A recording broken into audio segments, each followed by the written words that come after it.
Halo, assalamualaikum teman-teman. Kembali lagi bersama kami di RX Channel. Nah, dalam video kali ini saya tidak sendirian. Saya ditemani oleh rekan saya, yaitu Dahlia Yusuf dari kelas Transfer A 2020. Dalam video ini kami akan membahas mengenai tes pemeriksaan fungsi hati, atau dalam bahasa Inggris disebut dengan liver function test. Nah, akan dibahas mengenai tes-tes apa saja yang dilakukan untuk mengukur fungsi hati seseorang, berapa kisaran normalnya, dan pada saat keadaan apa dia meningkat ataupun menurun. Nah, untuk lebih jelasnya silahkan dilihat video ini.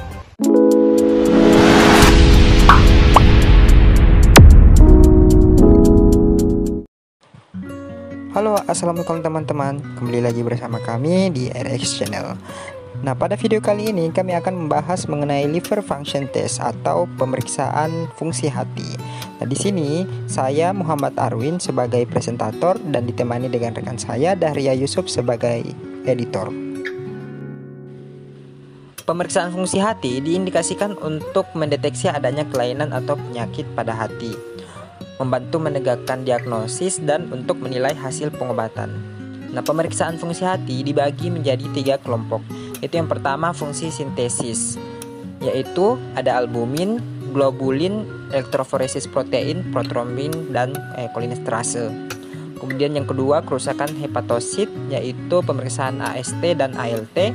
Dan yang ketiga pemeriksaan kolestasis, yaitu pemeriksaan bilirubin, ALP, dan GGT.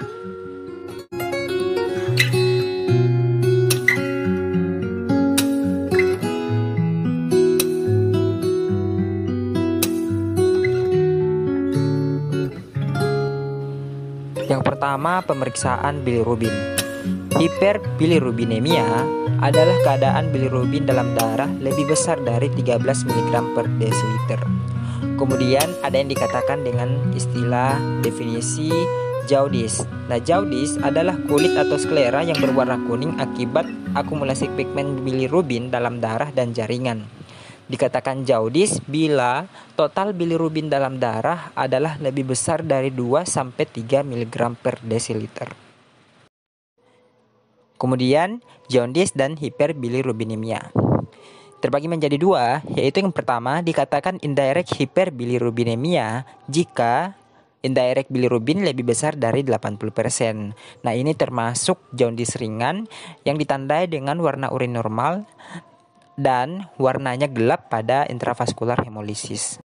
Kemudian pemeriksaan bilirubin menggunakan metode Grove yang merupakan modifikasi dari metode Jenrasik, yang prinsipnya adalah bahwa bilirubin bereaksi dengan diasosiat sulfanilic acid yang membentuk warna azomerah. Kemudian AST atau SGOT dan ALT atau SPGT. Kebanyakan digunakan sebagai marker nekrosis hepatoseluler, tetapi tidak ada hubungannya dengan kejadian akhir outcome. AST atau SGOT kebanyakan ada di sitosol sebanyak 20%, kemudian di mitokondria sebanyak 80%. Waktu paruhnya di sitosol adalah 17 hari dan di mitokondria adalah 87 hari. Untuk ALT atau SGPT hanya ada di sitosol dengan waktu paruh adalah 47 hari.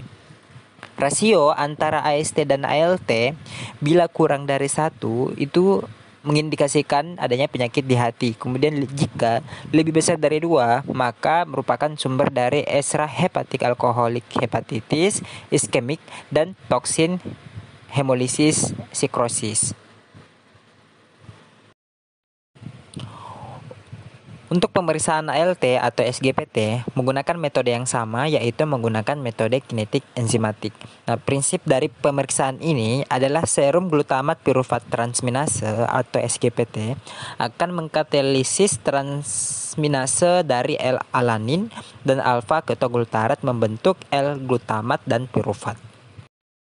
Kemudian selanjutnya enzim alkalin fosfatase atau ALP. Nah, ALP ini akan melepaskan fosfat anorganik dari berbagai ortofosfat organik dan terdapat di hampir semua jaringan.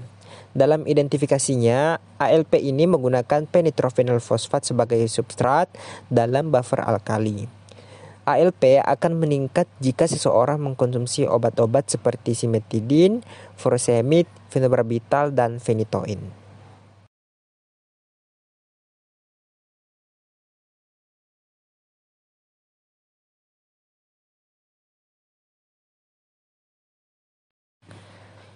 ALP ini jumlahnya akan meningkat sampai 1000 kali pada kasus obstruksi biliar yang malignan, sepsis, infeksi sistemik pada pasien AIDS.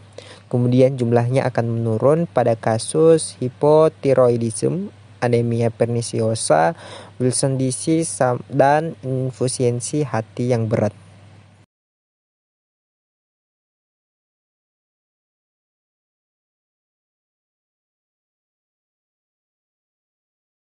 Selanjutnya ada gamma glutamil transferase atau gamma GT.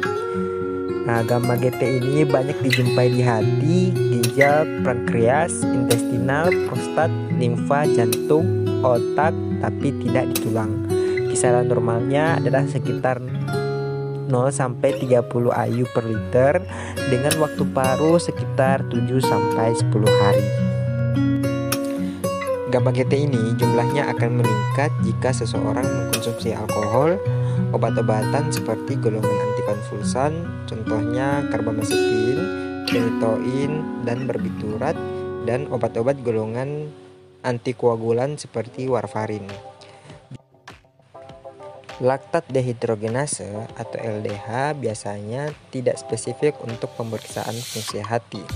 Biasanya LDH ini meningkat pada kasus rhabdomyolysis, miokard infark, hemolisis, stroke, renal infark, dan penyakit hati akut ataupun kronis.